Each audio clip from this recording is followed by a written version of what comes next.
Libre à vous.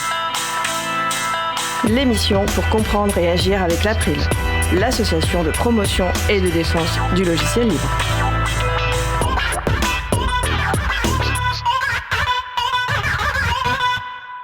Bonjour à toutes, bonjour à tous. C'est le moment que vous avez choisi pour vous offrir 1h30 d'informations et d'échanges sur le logiciel libre, libertés informatiques et également de la musique libre. Je suis Frédéric Couchet, le délégué général de l'April.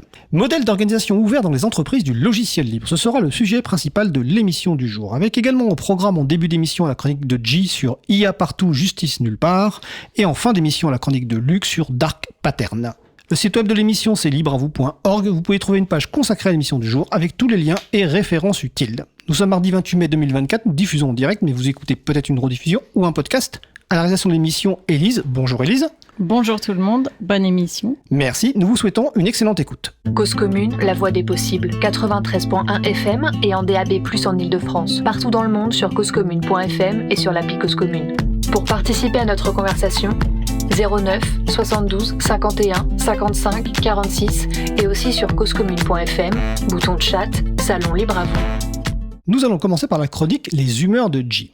G, auteur du blog BD Grisbouille, nous expose son humeur du jour, des frasques des GAFAM au mode numérique, en passant par les dernières lubies anti-internet de notre classe politique.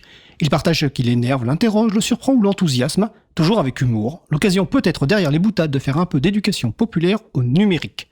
Le thème du jour, IA partout, justice nulle part. Salut G. Salut, et salut à toi public de Libre à vous. Allez, ça y est, là, je crois qu'on y est. Cette fois, l'IA, j'en ai officiellement plein le cul. Ouais, pardon pour le langage, mais fallait que ça sorte. Non, là, je n'en peux plus d'entendre parler d'IA 10 fois par jour. Sérieux, j'en suis presque à regretter la mode des NFT, ou même le métavers. Qu'est-ce qu'ils ont tous, là? C'est le printemps, c'est ça? La nature se réveille, les abeilles se replongent dans les fleurs et les start-upers dans la coke. Oh non, mais il y en a marre. Alors, je connais pas l'avenir, hein. Peut-être qu'on est au début d'une nouvelle ère et que l'IA va devenir aussi omniprésente et incontournable que les ordinateurs ou Internet. Et que moi, là, en vieux paumé, je suis peut-être comme Pascal Nègre qui déclarait en 2001 « Internet, on s'en fout, ça marchera jamais ». N'empêche que l'IA, en tout cas celle d'aujourd'hui, l'IA générative, celle qu'on nous vend à longueur de journée, ça ressemble quand même de plus en plus à une très grosse bulle. Tout le monde en parle, tout le monde essaie d'en intégrer partout très vite, et comme ça coûte une blinde, c'est pour l'instant un gouffre à pognon. Quand il va être l'heure de rentabiliser tout ça, à mon avis, ça va faire mal. Tu connais l'histoire, lors de la ruée vers l'or, ce sont surtout les marchands de pelles qui se sont enrichis, et là, à part Nvidia et ses cartes graphiques, j'ai du mal à piger qui va ressortir gagnant de tout ça. Jusqu'à Google qui, pris de panique, veut sortir très vite une version IA de son moteur de recherche. Alors ça faisait quelques années que les gens remarquaient que les résultats de Google étaient de moins en moins bons, car tellement tournés vers la pub qu'ils en devenaient gangrénés par des sites d'e-commerce bidons, reléguant les résultats pertinents mais non lucratifs, bien loin derrière. Eh bien, il y a fort à parier que tu regretteras bientôt ces résultats déjà pas folichons.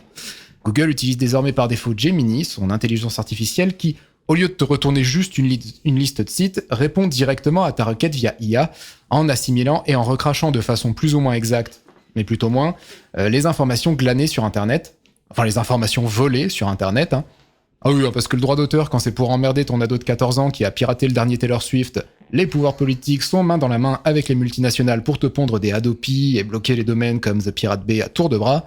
Mais alors le droit d'auteur, quand c'est Google et Microsoft qui pillent tranquillement l'intégralité de tout ce qui est publié sur Internet, alors là, on s'en fout. Mais on s'en fout. Non mais bravo Microsoft, bravo Google, c'est bien les gars, continuez, pillez. Non mais tu comprends, c'est de l'innovation, c'est l'avenir. On va quand même pas se laisser enquiquiner par des trucs désuets comme le respect des artistes ou des journalistes. Non mais t'es tellement ancien monde, quoi. Bon et puis là, je parle juste du côté humain, social, hein. Parlons même pas du côté écologique, hein, on se fâcherait. Ah oui, parce que ça, soudainement, tout le monde s'en fout aussi. Hein. Microsoft s'était fixé comme objectif d'atteindre la neutralité carbone en 2030. D'ailleurs, leurs émissions de carbone avaient commencé à décroître, mais ça, c'était avant. Hein. Avec le boom de l'IA, les émissions de carbone de Microsoft ont bondi de 30% depuis 2020. Oui, bon, allez, hein, foutu pour foutu, qu'est-ce qu'on en a à secouer? C'est juste la survie à court terme de l'espèce humaine qui est en jeu. Alors l'argument pour défendre ça, je le connais. Oui, mais ça se trouve, l'IA va nous aider à infléchir le changement climatique. Oui, c'est ça, et mon cul, c'est du pingouin. Non mais pardon, mais ça c'est comme la croissance verte ou l'écologie qui est une chance pour l'économie. C'est s'imaginer que la cause d'un problème va aussi en être la solution, comme si on éteignait un incendie avec du kérosène. Enfin bon, voyons le positif au moins. avant de crever, on aura pu générer des images d'humains à 13 doigts, des longs textes insipides de marketeurs pour répondre mal à des recherches internet, et puis du code informatique généré automatiquement et incorrect dans 50% des cas. Je crois que c'était les résultats de la dernière étude sur ChatGPT. De toute façon, comme l'IA utilise ce qu'elle trouve en ligne pour s'alimenter et que ce qui se trouve en ligne devient de plus en plus le résultat de génération automatique par l'IA, il y a fort à parier que l'IA va finir par se dissoudre dans elle-même, régurgitant et recrachant son propre vomi en boucle. Essaie donc de compresser la même image en JPEG 1500 fois de suite et tu verras ce que je veux dire. À la fin, t'as plus qu'une bouillie de pixels. Donc on peut facilement imaginer qu'après que le web aura été digéré et recraché 1500 fois de suite par l'IA, il n'en restera qu'une bouillie d'informations. Déjà que certaines IA intègrent des sites parodiques comme The Onion ou le Gorafi dans leurs sources sans les distinguer des sites non parodiques, ça nous promet une belle dégringolade dans la qualité du web. Et je crois que ce qui me gonfle le plus dans tout ça, c'est que finalement, on en arrive à la négation même de l'informatique. Je m'explique, le gros intérêt de l'informatique, outre la rapidité, c'était d'être fiable. Un programme informatique, à la base, ça part souvent d'un algorithme déterministe, donc de quelque chose qui te garantit d'offrir toujours la même réponse à une même question. Alors oui, c'est pas très fun, mais quand je fais passer un correcteur d'orthographe, il me retournera toujours invariablement les mêmes fautes. C'est presque chiant, mais c'est pratique, c'est utile. Alors que le principe même des IA génératives qui ont le vent en poupe actuellement, c'est d'imiter l'être humain. Et pour imiter l'être humain, il faut avoir des réponses variées avec son cortège d'erreurs. On a donc maintenant des algos non déterministes, avec des tas de biais intégrés au passage, dont très peu de gens pigent réellement le fonctionnement, qui mâchonnent des quantités délirantes de données pour en déduire des moyennes statistiques à la pertinence très variable, et qui consomment 3 forêts amazoniennes par an, mais ça je l'ai déjà dit. Et on s'interroge avec gourmandise, mais est-ce que l'IA va bientôt dépasser l'être humain ? Question débile à mon sens, car ça fait belle lurette que les ordinateurs ont dépassé l'être humain sur tout un tas d'aspects, et notamment sur la rapidité, comme je le disais. Exemple, si je te demande de me trier 1 million de documents selon leur date, ça va te prendre des heures, sans doute des jours, voire des semaines, j'ai pas fait le calcul, mais ça doit être dans ces eaux-là. Alors que si tu lances un programme de tri pour ce million de documents, au moment où ton doigt se relève de la touche entrée, ton million d'éléments est déjà trié. Et ça, c'était déjà le cas il y a 20 ans, et sans IA, juste avec des algorithmes bien foutus. Et c'est ça qui est cool avec le numérique. Pas d'avoir des chatbots qui arrivent à imiter Jean-Michel de la Compta pour passer le test de Turing. Je vais pas te refaire ma vieille BD qui s'appelait « Les ordinateurs sont cons », mais l'intérêt de l'informatique au départ, c'est de faire très vite et avec beaucoup d'efficacité tous les trucs chiants et répétitifs que les êtres humains font mal et lentement. Pourquoi ? Pour nous libérer du temps pour des tâches plus épanouissantes. Au lieu de ça, l'IA nous pique les tâches épanouissantes, en les faisant mal, une fois sur deux, mais beaucoup plus rapidement que nous, tandis que les boulots précaires se multiplient. On voulait des robots qui fassent le ménage pendant qu'on apprenait la musique, on se retrouve avec des robots qui peuvent composer 15 000 chansons à la minute pendant que des travailleurs et travailleuses sont sous-payés à corriger leurs erreurs en boucle. Super. Après, soyons honnêtes, IA ou pas, la culture de masse est déjà produite à la chaîne par des algorithmes. Évidemment, les scénaristes Netflix qui ont un manuel hyper détaillé avec les bonnes ficelles, les bonnes recettes, les bonnes intrigues à dérouler en boucle, série après série, est-ce qu'on verra vraiment la différence si on les remplace par des IA ? L'IA fait exactement ce que Netflix veut, produire le résultat statistiquement le plus attendu, celui qui satisfera en moyenne le plus de monde, à la chaîne, de plus en plus vite. Et l'art dans tout ça ? L'art, je crois qu'on sait très bien comment ça va finir. L'IA, ça ne va pas remplacer tous les artistes, ça va devenir le low cost de l'art, du journalisme, de tout ça. Des trucs passables, statistiquement moyens, produits à la chaîne pour de la consommation de masse, comme on produit de la malbouffe industrielle pour les pauvres, tandis que les riches continueront à avoir les moyens de se payer des artistes et des journalistes pour avoir accès à du contenu de qualité, garanti sans IA, comme on achète de la bouffe bio garantie sans pesticides et additifs. Bon, on va sans doute me dire que cette chronique est quand même vachement manichéenne et sans doute caricaturale. Oui, c'est vrai, et il y a probablement du positif dans l'IA. Allez, tiens, je vais être honnête, j'ai moi-même récemment utilisé un traducteur automatique basé sur de l'IA pour communiquer avec une personne qui ne parlait ni français ni anglais, et de langues que je maîtrise. Oui, c'était vachement pratique et incroyablement efficace. Mais ceci étant dit, j'ai quand même hâte que cette bulle de l'IA éclate, et je nous souhaite à toutes et tous qu'elle ne fasse pas trop de dégâts, car en attendant, c'est une grande part de nos espaces numériques qui risque d'être colonisés et pourris par des IA mal finis, au nom du fameux « Move fast and break things », l'ancienne devise de Facebook, « Aller vite et tout casser », en gros, un joyeux programme. Allez, sur ce, je te laisse et je m'en retourne à mes petits dessins garantis sans IA, mais qui iront sans doute nourrir les IA des GAFAM, parce que, licence libre ou pas, de toute façon, les GAFAM se torchent avec le doigt d'auteur. Je vais peut-être commencer par dessiner des personnages à 13 doigts, du coup, juste pour les emmerder. Allez, salut. Écoute, merci G, et on renvoie les auditrices et auditeurs qui veulent découvrir ces BD certifiés sans IA sur ton site, grisebouille.net, et je vais juste rappeler pour peut-être les plus jeunes expliquer que Pascal Nègre, c'est l'ancien directeur ou patron d'Universal France. Je sais pas ce qu'il fait aujourd'hui, il est peut-être toujours chez Universal. En tout cas, donc c'était la chronique Les humeurs de G, dont le titre était Il y a partout, justice nulle part. Bon, je te demande pas la référence. Mais En fait, pour la petite histoire, j'ai un ami qui, dès qu'on dit quelque chose qui finit par partout, il rajoute toujours justice nulle part. Ce qui fait que j'ai du mal à dire partout maintenant sans avoir justice nulle part derrière. Voilà. D'accord. Bah écoute, merci G. Nous allons faire une pause musicale. Après la pause musicale, nous parlerons de modèles d'organisation ouverts dans les entreprises du logiciel libre. En attendant, nous allons écouter Un fantôme dans la maison par Odysseus. On se retrouve dans 1 minute 40. Belle journée à l'écoute de Cause Commune, la voix des possibles. Dans la maison, Cause Commune. y a Dracula dans le beau salon. Y a un zombie qui mange mes biscuits.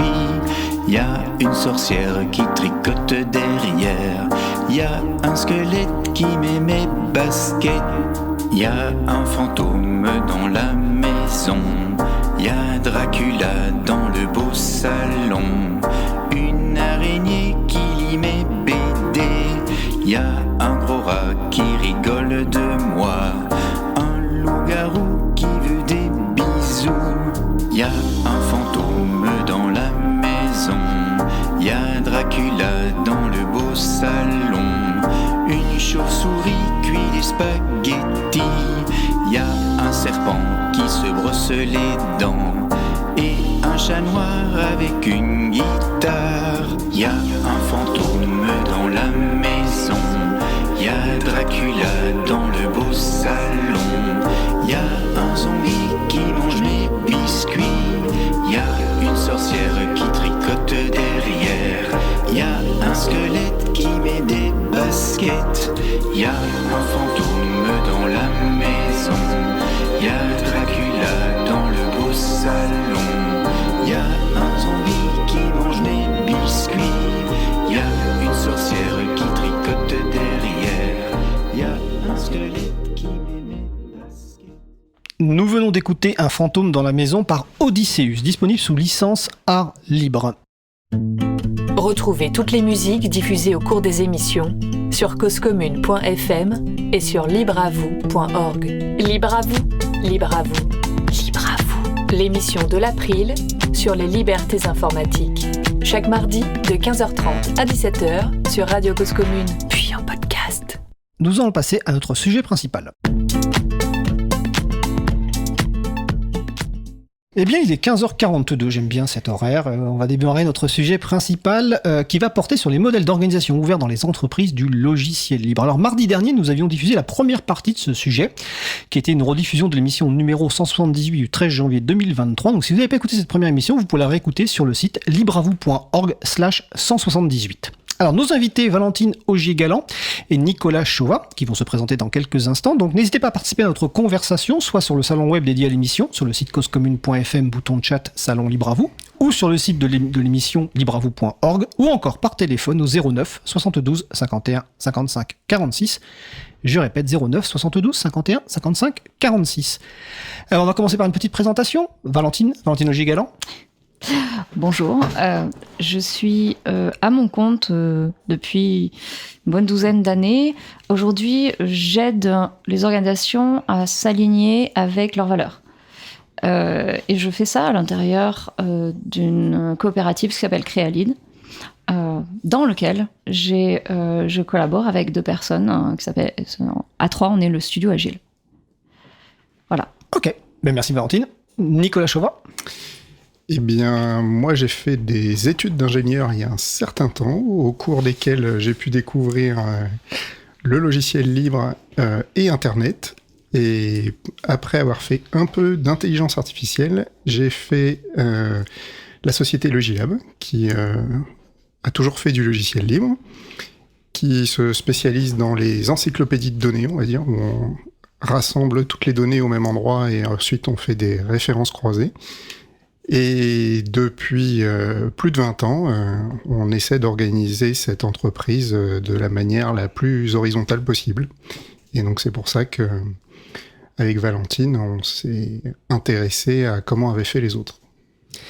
Exactement. Donc, je vais rappeler simplement le contexte déjà de votre enquête et je vous laisserai éventuellement préciser avant qu'on rentre dans le sujet de la discussion. Donc, sur la page d'introduction à votre projet, je le lis tout simplement. Hein. Le modèle d'entreprise le plus visible aujourd'hui est très hiérarchisé, généralement avec une concentration des pouvoirs et des informations et des dérives autoritaires fréquentes. Et pourtant, de nombreuses entreprises ont adopté et explorent encore des modèles alternatifs. Dans le milieu du logiciel libre se sont multipliées les initiatives à base de transparence, partage des responsabilités, gouvernance participative et autres approches horizontales. Ainsi est née l'envie d'une enquête sur ces modèles différents, donc modèles d'organisation ouverts, pour y trouver de nouveaux outils, partager des expériences, les résultats en espérant que d'autres puissent s'en inspirer. Alors votre enquête n'est pas finie, mais aujourd'hui on souhaitait faire parler d'un point central, tu l'as prononcé tout à l'heure le mot horizontalité, et donc de parler des entreprises, organisation horizontale versus verticale.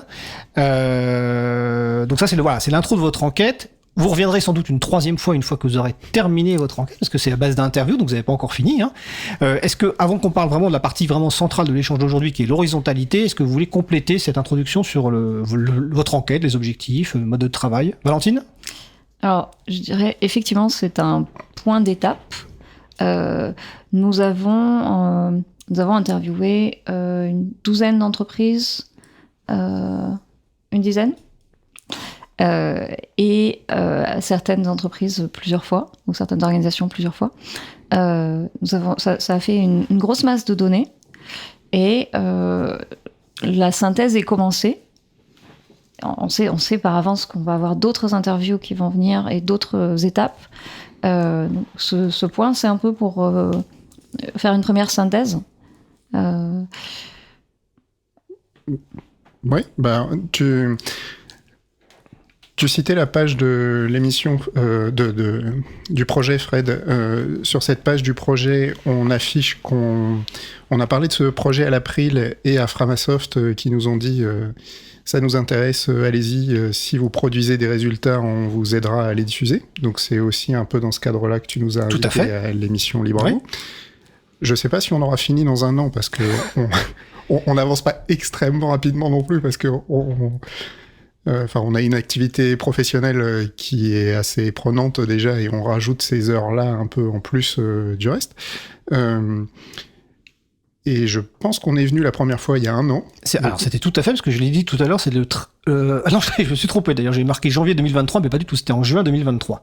Voilà, donc moi je le vois comme une sorte de point d'étape où il y a un an on a expliqué ce qu'on avait commencé à faire. Un an après, je pense qu'on a changer de position sur certaines choses, etc. Donc on peut raconter ça. Et puis si on est toujours là pour en parler dans un an, peut-être tu pourras nous réinviter. Puis on verra si c'est la dernière fois ou pas. En tout cas c'est prévu. S'il faut une 3e, 4e émission, on verra bien. Donc effectivement là, quand on a préparé l'émission, il y avait le mot-clé qui est revenu principalement, c'est l'horizontalité, parce qu'en fait c'est un peu l'un des cœurs du sujet. Mais en fait, l'horizontalité, c'est pas un terme binaire, c'est pas, on n'est pas horizontal ou on est horizontal ou on n'est pas horizontal, c'est pas ça, c'est pas aussi fixe que ça. Il y a différents niveaux d'horizontalité. Alors peut-être que justement, on pourrait essayer de commencer par les différents niveaux d'horizontalité que vous voyez à partir de vos enquêtes. Qui veut commencer? Nicolas. Moi, je veux bien commencer avec une courte définition. Ce qu'on appelle horizontal et vertical, là, avec Valentine, c'est, pour nous, vertical, c'est horizontal, pardon. C'est les organisations qui favorisent la responsabilisation des gens et leur autonomie, c'est-à-dire que les gens qui font des choses aient la possibilité de prendre des décisions qui correspondent à ce qu'ils sont en train de faire, qui soient pas systématiquement obligés d'en référer à quelqu'un d'autre qui va intégrer des informations qui viennent d'ailleurs auxquelles eux n'auraient pas accès et prendre une décision qui leur redescendrait sans forcément qu'il y ait d'explication en disant tu m'as dit que t'étais dans telle situation, je te dis de faire ça. Tu m'as dit que t'étais dans telle situation, je te dis de faire ça. Ça pour nous c'est vertical. Je suis dans cette situation-là, je sais ce qui se passe autour de moi. Et je sais que dans ce cas particulier, je vais décider ça et je vais continuer. Ou dans ce cas-là, je vais en parler aux autres pour voir ce qu'on fait. Ça, à l'inverse, c'est horizontal. D'accord. Valentine, sur cette définition de l'horizontalité, on a la même. Moi, je le formulerais en disant la responsabilité est répartie sur les différents membres de l'organisation, où la responsabilité est concentrée sur un petit nombre de membres de l'organisation. J'irais même jusqu'à dire que cette horizontalité, elle se manifeste sur la durée, c'est-à-dire qu'on peut avoir des entreprises qui sont horizontales parce que la responsabilité change au fil du temps. C'est-à-dire qu'il peut y avoir une personne qui décide, mais si cette personne change régulièrement pour un type de décision, eh bien on se retrouve quand même avec un motif d'horizontalité. Et ça, c'est peut-être le plus important de nos définitions, c'est que tu disais l'horizontalité et la verticalité, c'est pas deux choses binaires. D'un côté, on a la verticalité, c'est mal, et de l'autre côté, on a l'horizontalité et c'est bien. On a plein de motifs qui vont vers l'horizontalité, et on a plein de choses qui vont nous limiter pour être horizontal. Donc, si on a un objectif d'horizontalité, on peut y être plus ou moins proche. Alors, attends, juste avant de te laisser réagir, Nicolas, sur le terme motif, est-ce que tu peux expliquer ce que tu entends par motif? Et avant qu'on les liste d'ailleurs. Qu'est-ce que tu entends par le terme motif en fait? C'est des fonctionnements qui se répètent. En fait, pendant nos entretiens, on a identifié un certain nombre de choses que l'on voyait d'organisation en organisation. D'accord. Ok. Donc un schéma de fonctionnement. Un schéma de fonctionnement qui se répète. Un petit schéma de fonctionnement qui se répète ou qui est identifiable comme appartenant à cet objectif d'horizontalité. Et à l'inverse, les antimotifs qui n'appartiennent pas à cette mise en œuvre de l'horizontalité, c'est ça? Ou en tout cas qui vont la freiner. Qui vont la freiner, d'accord. Donc on va y revenir juste après, mais tu voulais réagir, Nicolas? Oui, je voulais juste rajouter... Donc Valentine et moi, on a des formations d'ingénieurs. Notre spécialité à la base, c'est plus d'écrire du code. Donc on prétend pas faire des sciences sociales comme les gens dont c'est le métier, même si là c'est un peu le sujet. Et comme on travaille nous-mêmes dans des organisations qui essayent d'être horizontales, enfin faut prendre tout ce qu'on dit avec un grain de sel et le fait que on est complètement subjectif dans cette affaire. Ah, mais tout à fait. Ça, c'est tout à fait clair. Hein. Et vous basez en plus sur les entretiens d'entreprises qui mettent en œuvre. Qu'on a choisi avec un petit ensemble statistique, donc voilà. On va pas pouvoir. Et peu importe, on n'est pas là pour faire des sciences sociales. Okay. J'ajouterais même que la subjectivité, elle est. On a rencontré très peu de gens qui n'avaient pas d'avis. C'est un sujet, l'organisation d'une entreprise ou l'organisation de là où on vit, là où on travaille, c'est un sujet qui est engageant. C'est un sujet qui est impactant.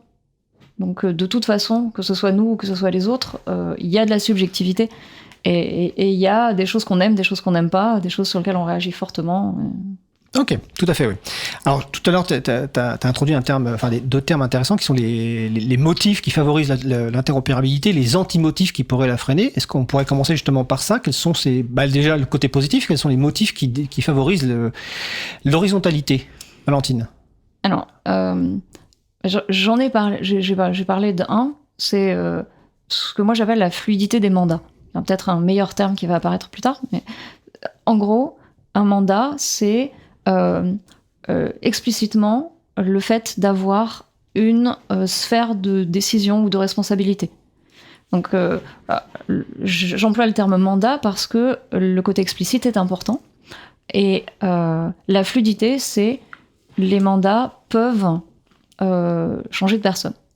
C'est-à-dire, soit les mandats sont répartis, c'est pas une personne qui fait toujours tout, soit les mandats changent régulièrement, soit les mandats sont partagés par un groupe, un cercle, un comité, quelle que soit la façon dont on l'appelle.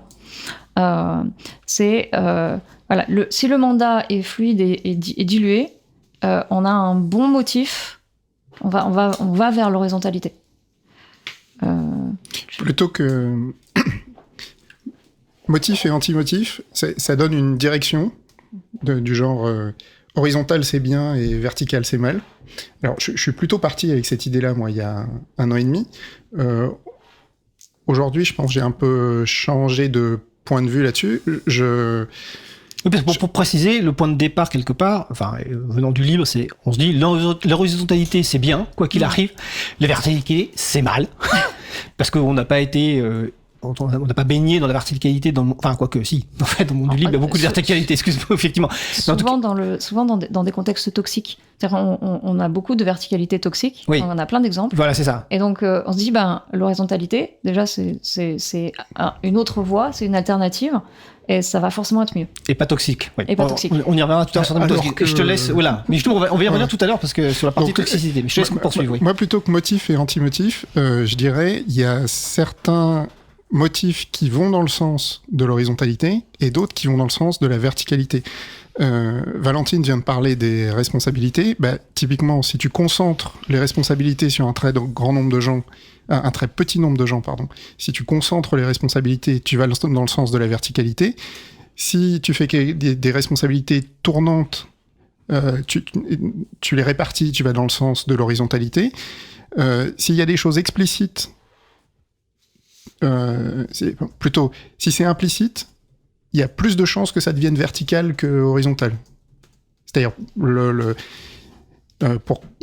pour que les responsabilités soient réparties, que la prise de décision soit répartie, il faut explicitement dire que les gens peuvent prendre les décisions de là où ils sont. Sinon, il peut y avoir une tendance à dire « Ah, je sais pas si j'ai le droit, je vais pas le faire ». Tu veux dire que ce qui est important, c'est rendre explicite l'implicite, et donc vraiment de rendre explicite quelles décisions peuvent être prises et par qui. Exactement. Dans quel processus, Valentine ? On peut survivre on peut avoir une organisation verticale avec beaucoup d'implicites, avec des hiérarchies implicites. Si on veut être horizontal, il va falloir rendre ces hiérarchies visibles. Et si on supprime toutes les hiérarchies managériales habituelles et qu'on ne fait rien d'autre pour mitiger la tendance naturelle, eh bien, on va se retrouver avec des hiérarchies implicites, par exemple. Ce sont les membres de l'organisation les plus anciens qui décident, ou ce sont ceux qui ont le plus de diplômes, ou ce sont ceux qui parlent le plus fort. Alors justement, ça me fait penser, voilà. Alors, je vois la question de Marie-Odile, enfin la remarque sur Marie-Odile, je vais la relayer juste après, mais comme tu parles de ça, juste avant l'entrée en studio, je vous raconter une petite histoire, et là je vais juste citer entre guillemets un message que j'ai vu ce matin, mais sans citer du tout le contexte. Hein. En gros, la personne dit que le fonctionnement horizontal ne protège pas forcément les salariés. La démocratie d'entreprise, mis entre guillemets, n'a aucune valeur si on laisse les personnes les plus brillantes prendre le dessus. Et la personne précise, ce n'est pas parce que c'est une SCOP, donc une coopérative, que par magie tout irait bien. Donc c'est un peu ce que tu... C'est un point sur... Il y a un an, c'est peut-être ce qu'on a dit dans l'émission d'il y a un an, d'ailleurs, j'ai pas réécouté ce qui a été rediffusé la semaine dernière. On était plutôt sur une position horizontale, c'est bien, et verticale, c'est mal. Aujourd'hui, on serait plutôt sur une position être incohérent, c'est mal, être cohérent, c'est bien. C'est-à-dire, si tu affiches un désir, tu dis à tout le monde on est horizontal et que après tu te comportes autrement, l'incohérence va te causer des problèmes. Si tu dis à tout le monde chez nous c'est vertical, ça se passe comme ça, et que tu te tiens à ce qui est dit, bon, après, voilà, les règles sont connues, les gens peuvent choisir de travailler là ou de travailler ailleurs, mais au moins c'est clair. Alors je vais relayer la remarque de Marie-Odile, je lui demandais de réagir dessus. Donc Marie-Odile nous dit, et on la salue parce que Marie-Odile fait la quasi-totalité de transcription des émissions Libre à vous, voilà, et d'autres pour l'April sur le site donc librealire.org. Elle nous dit excusez-moi, on va le refaire. La verticalité non toxique me conviendrait, et elle précise, je ne suis pas responsable, c'est reposant. Absolument. Et c'est vrai qu'en fait, ça fait partie des choses qui sont reposantes, de ne pas avoir prendre de décision, de ne pas être responsable de quelque chose. Tu nous avais prévenu qu'on était susceptible de commencer par la fin. Donc, alors je vous avais prévenu que l'ordre qu'on avait prévu n'était pas susceptible d'être suivi parce que c'est une discussion. Voilà. Alors pour être en toute transparence sur la préparation de l'émission, ce qui n'est pas toujours le cas d'ailleurs, on fait pas ça, mais là on a fait 1 heure d'échange entre nous.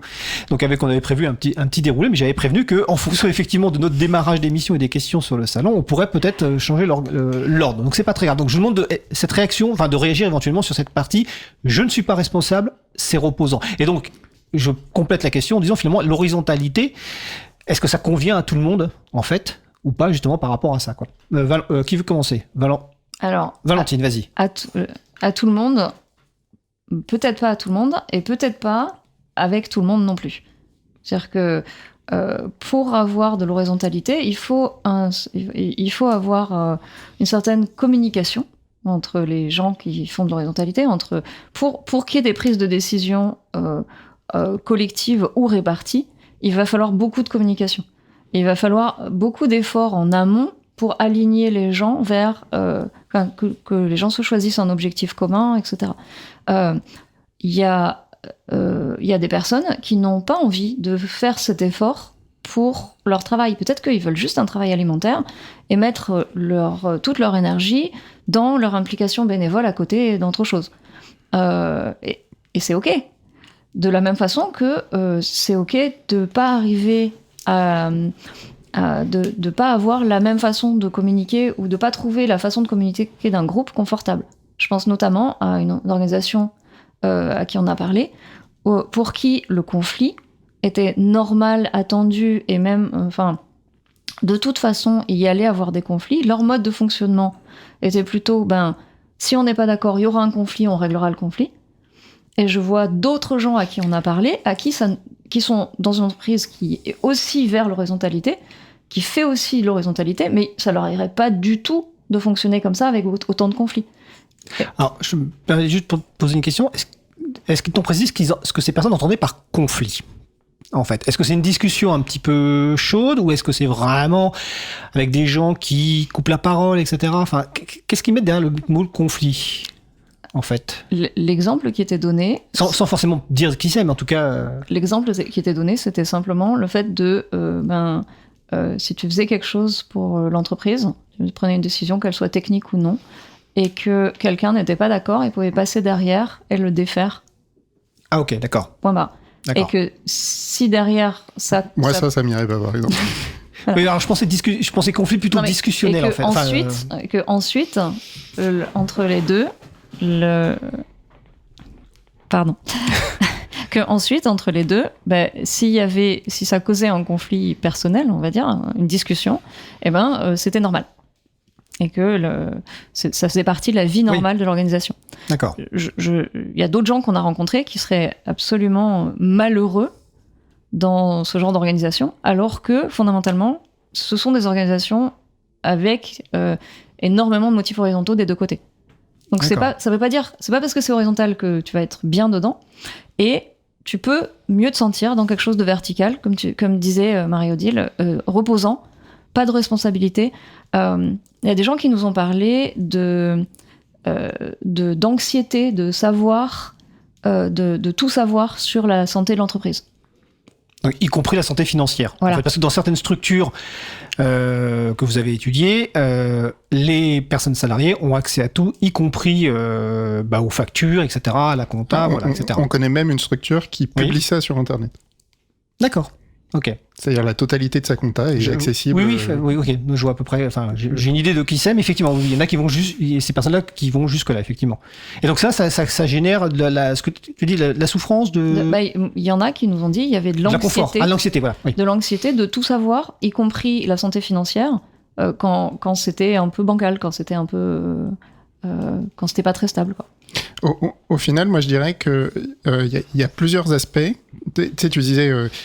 Est-ce que ça marche pas Valentine disait c'est ok. Il y a le côté horizontal, vertical, il y a la personne et il y a le contexte.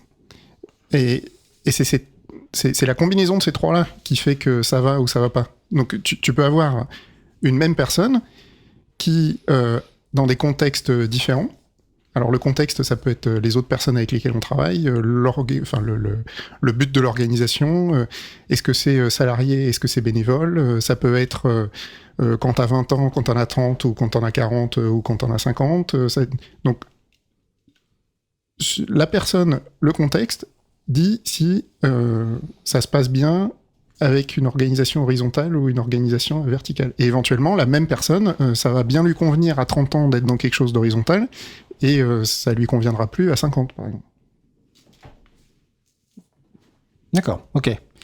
Là, vous avez parlé donc dans les motifs de fluidité des mandats, de transparence, de cohérence entre les objectifs à afficher et les actions. Est-ce que vous avez noté, ou est-ce que vous avez eu des retours, par exemple, sur cette partie-là, de personnes dans une structure qui vous disent il y a les objectifs affichés de transparence, d'horizontalité, etc., mais dans les faits, c'est pas toujours réellement mis en œuvre? Ou est-ce que globalement il y a une cohérence dans les structures que vous avez étudiées? Alors, on en a vu des structures qui disaient on est horizontal et qui avaient des motifs qui étaient plus des motifs verticaux. C'est un exemple. Quel motif de verticalité cette structure avait, par exemple? Valentine et moi, on a principalement travaillé dans des structures de petite taille, disons de moins de 20 personnes, ce qui ne nous empêche pas d'avoir côtoyé des entreprises plus grandes. Donc typiquement, quand tu dis vertical, tu penses à hiérarchie. Donc tu pourrais penser que la hiérarchie, c'est un facteur de verticalité. Après, quand tu dépasses une certaine taille, avoir quelque chose de très plat, ça peut devenir plus compliqué. Donc, je sais pas, admettons, t'es 250. Si tu te retrouves dirigeant d'une organisation de 250 personnes, tu peux pas parler avec les 250 personnes en direct, quoi. Tu comptes, ne serait-ce que tu prends 10 minutes pour parler à chaque personne une fois par mois, tu multiplies par 250, tu fais déjà des semaines de 50 heures, je pense.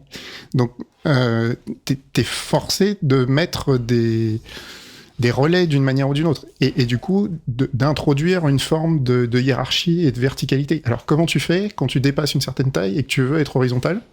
Voilà, ça peut être un exemple de contradiction. Enfin, de ce qui apparaît comme cette question a été étudiée dans d'autres contextes, parce que je suppose qu'il y a des organisations assez grosses qui mettent en œuvre l'horizontalité.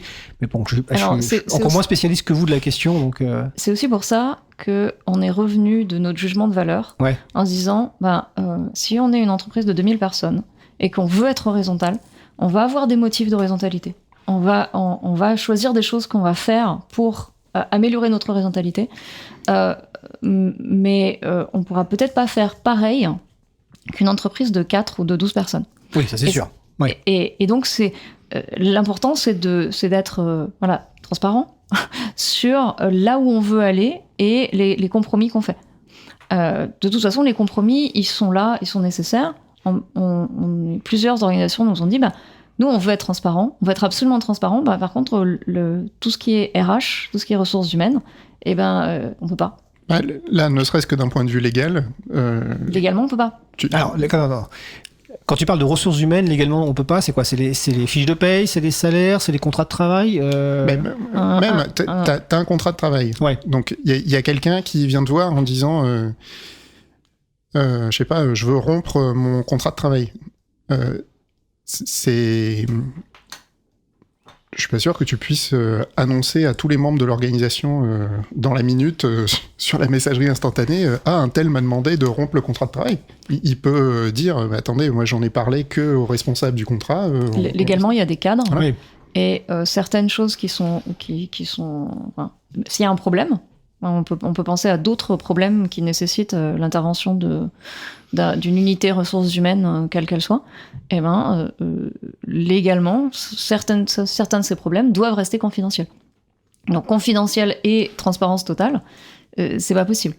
Par contre, il y a des organisations qui nous ont parlé de translucidité, à savoir, tu sais qu'il se passe des choses, tu sais qui a accès à quelle information.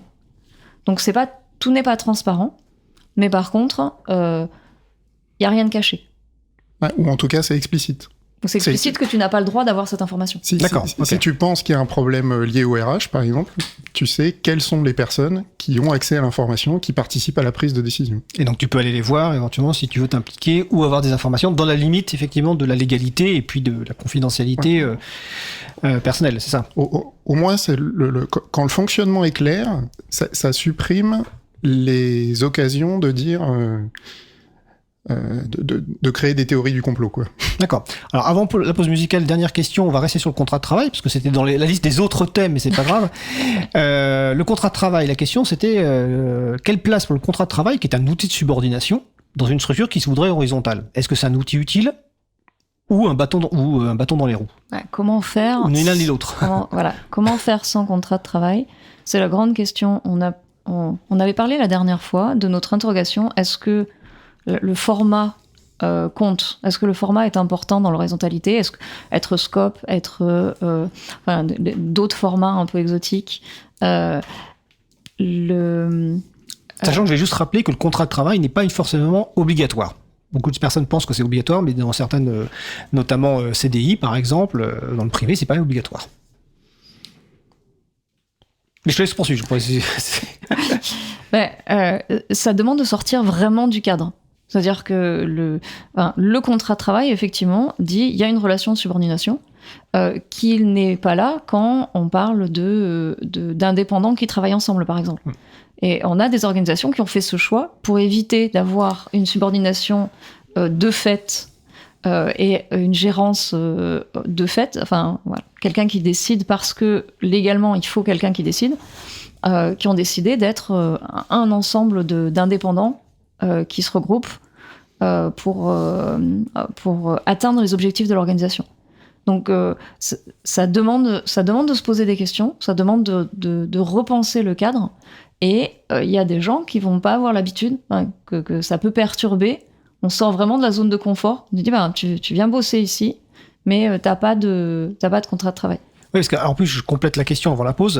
Dans le contrat de travail, au-delà de l'aspect hiérarchique, subordination, il y a le périmètre pas des responsabilités, mais des activités, des actions de la personne, en fait. Oui, souvent, c'est... Qui est déjà précisé et qui est une liste dont normalement on ne sort pas, en fait. Souvent, ça peut être associé à une fiche de poste qui détermine exactement ce que tu es censé faire. Ouais. Voilà. Alors, je suis pas expert de droit du travail, loin de là, et...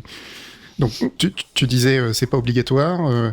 Valentine, comme elle le disait, on a vu des organisations qui ont fait pas mal d'efforts pour explorer cet espace de liberté et voir comment est-ce qu'on pouvait, en restant conforme au droit, changer un certain nombre de choses. Le résumé là-dessus, ce serait, c'est pas gratuit, quoi. Si tu fais au plus simple, de mon point de vue, ça va dans le sens de la verticalité plutôt que dans le sens de l'horizontalité. C'est beaucoup d'efforts pour aller vers autre chose. D'accord. Alors, on va faire une pause musicale. Alors, je vais préciser... Ah non, Je la lançais pas immédiatement, la pause musicale, parce que je voulais préciser quand même, Élise, que fin 2023, la radio avait lancé un appel à financement participatif pour aider la radio à boucler son budget. On avait reçu pas mal de soutien, dont d'ailleurs aussi Valentine Augier-Galland, merci à elle. Et une des personnes, Clément Oudot, qui est un libriste, mais qui est aussi artiste sous le nom de Captain, KPTN, avait été donc une des personnes à contribuer. Et parmi les contributions, il y avait le choix d'une pause musicale. Et comme il le dit lui-même, Captain fait des chansons françaises, mais amusantes. Je précise que l'album de l'artiste Captain s'appelle Flamme. Le message qu'il souhaite associer à sa musique, c'est Captain, il est libre, un max. Donc voilà, toutes les références pour les... et donc nous allons écouter, il a proposé un titre, nous allons écouter Irrésistant, donc par Captain. On se retrouve dans 4 minutes. Belle journée à l'écoute de Cause Commune, la voix des possibles. Cause Commune 93.1.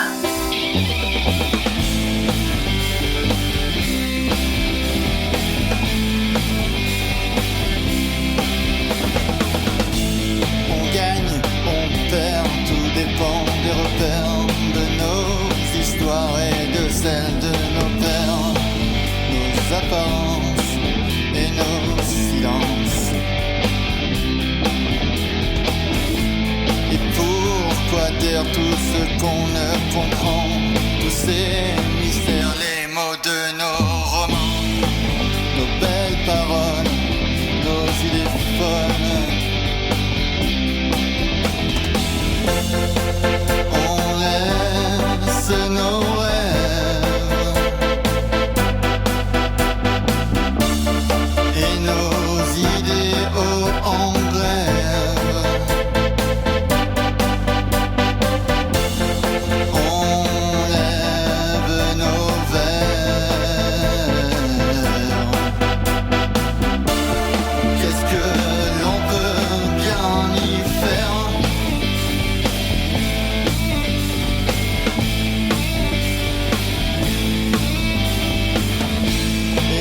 dureront la mort et les cons, les sales idées et celles de leurs patrons, les friandises d'une vie soumise. Et nous dans tout ça, on ne lève pas les bras, ni même la tête, ni même le petit doigt. On s'immobilise et on s'enlise.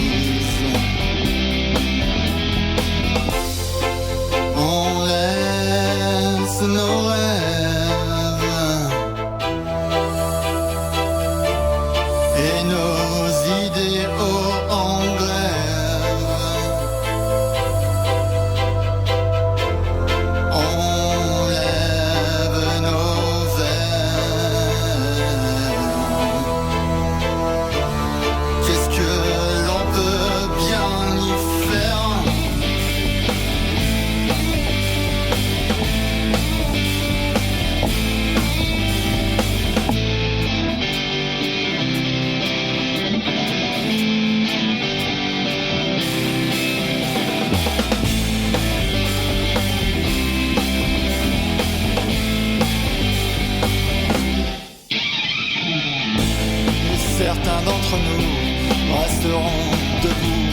la belle étoile à la nef des fous, au firmament des mauvais temps. Seuls contre tous, ils lèveront le poing, les doigts serrés sur l'espoir de demain. Dans la résistance d'une dernière danse. Oh, on laisse nos rêves et nos idéaux en grève. On lève nos verres. Qu'est-ce que l'on peut bien y faire? Qu'est-ce que l'on peut bien y faire?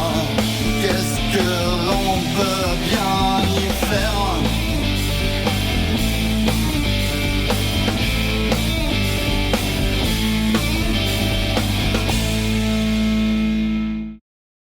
Nous venons d'écouter Résistant par Captain, disponible sous licence Creative Commons CC BY. Retrouvez toutes les musiques diffusées au cours des émissions sur causecommune.fm et sur libreavou.org. Libre à vous, libre à vous, libre à vous. L'émission de l'April sur les libertés informatiques. Chaque mardi de 15h30 à 17h sur Radio Cause Commune, puis en podcast. Alors je vais corriger, la licence c'est pas du tout CC BY, c'est CC BY SA, c'est-à-dire Creative Commons partage dans les mêmes conditions, donc attribuons bien la licence. Et si vous voulez découvrir Clément Oudou, vous pouvez aller aux rencontres professionnelles du logiciel libre qui ont lieu à Lyon le 10 juin 2024. Il sera là à titre professionnel, vous pourrez lui faire un petit coucou, mais j'en reparlerai en fin d'émission. Donc on va reprendre notre échange sur les modèles d'organisation ouverts, donc avec Valentine Augier-Galant et Nicolas Chauvin. Et je vais relayer une question qu'on a reçue sur le salon web. Alors je vous rappelle, vous pouvez intervenir vous aussi sur le salon web, vous allez sur causecommune.fm, bouton de chat, salon Libre à vous, ou sur le site de libreavou.org directement. Donc la question est, le modèle d'organisation peut-il être fondamentalement ouvert à toutes les personnes salariées si le capital n'est pas contrôlé par l'ensemble des salariés? Qui veut se lancer dans la réponse? Valentine. Alors, au début, notre question était, est-ce que c'est possible si on n'est pas en coopérative, par exemple?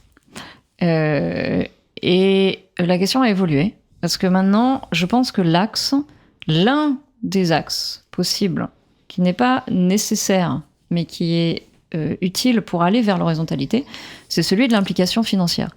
Ce qui est très différent d'être en coopérative, parce que, par exemple, moi, pour rentrer dans ma coopérative et devenir associé, donc, il y a tout un processus, mais financièrement, ça coûte une dizaine d'euros. L'implication financière n'est pas énorme. L'implication morale, sociale, c'est autre chose. Dans d'autres organisations qu'on a vues, l'implication financière, elle est bien plus importante. Elle est d'environ 1 an de salaire. Et avec tout un système mis en place pour que ça soit inclusif, c'est-à-dire même les gens qui n'ont pas 1 an de salaire au départ puissent le faire. C'est-à-dire les nouvelles personnes entrantes. Oui. D'accord. Mais cependant, l'implication n'est plus du tout la même. Donc, je pense que si on a une entreprise qui est vraiment horizontale, avec beaucoup de motifs, avec beaucoup d'efforts pour justement empêcher des motifs verticaux d'apparaître naturellement, on peut avoir un capital qui est concentré. Mais c'est quand même un motif qui va aider. Si on a une implication financière de tout le monde, implication financière suffisante, en fait, qui va participer à responsabiliser les gens. Tu voudrais ajouter quelque chose, Nicolas? Oui, l'exemple que vient de citer Valentine, je le trouve intéressant parce que si tu le formules un tout petit peu différemment, ça veut dire que dans cette entreprise, les gens empruntent pour venir travailler. Les gens, pour venir travailler dans l'entreprise, font un emprunt sur 5 ans, en gros, qui sera remboursé plus ou moins automatiquement grâce à leur travail. Mais ce que tu dis, c'est en théorie ou c'est par rapport à ce que vous avez Non, c'est ce qu'on a vu. Non, vous avez vu, d'accord. Ok. Alors, parce que c'est pas courant qu'une personne pour travailler doit se faire un emprunt. En fait. C'est pour ça que je veux le souligner. Alors après, si Si tu as des économies qui correspondent à, en gros, 7 ou 8 mois de salaire, dans ce cas-là, tu peux juste... passer ta période d'essai, tu peux dire, bon ben voilà, je vous donne 8 mois de salaire et puis maintenant je suis à égalité avec tout le monde. Mais la plupart des gens, pour pouvoir être à égalité avec tout le monde, ce qui est indispensable dans cette structure-là, ils se retrouvent à faire un emprunt. Alors ils ont une espèce de partenariat avec un banquier avec lequel ils s'entendent bien et qui accepte toujours de signer les prêts, mais bon, c'est pas le plus courant. Et en même temps, ça inverse complètement la logique. Ça inverse complètement la logique des entreprises. On parlait tout à l'heure du contrat de travail, mais on a beaucoup aujourd'hui la logique d'une entreprise qui est dont le capital appartient à 1 ou 2 personnes, ou 3 personnes maximum, ou alors c'est énorme, et là on ne sait même plus. Et le fait de rendre ça visible, encore une fois, on est toujours un peu dans ce motif de transparence, hein, que le fait de rendre ça visible, ça permet de mettre les choses à plat et potentiellement de contourner ou en tout cas changer des façons de faire. Là, ça me fait penser à un autre exemple. Une personne qui a créé une entreprise. L'entreprise a commencé à bien fonctionner. On lui a proposé de la racheter. Pour différentes raisons, ça l'a choquée. Elle a dit...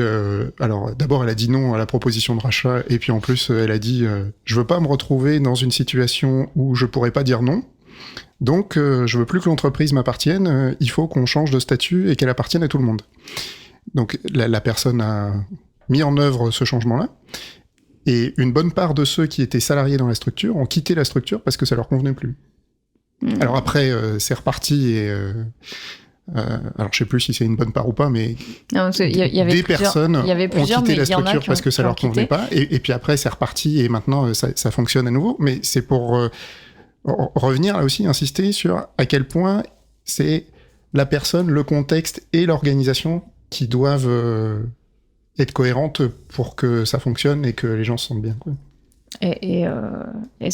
Enfin, pour citer cette personne, elle disait qu'on lui avait beaucoup dit qu'elle avait sabordé un truc rentable.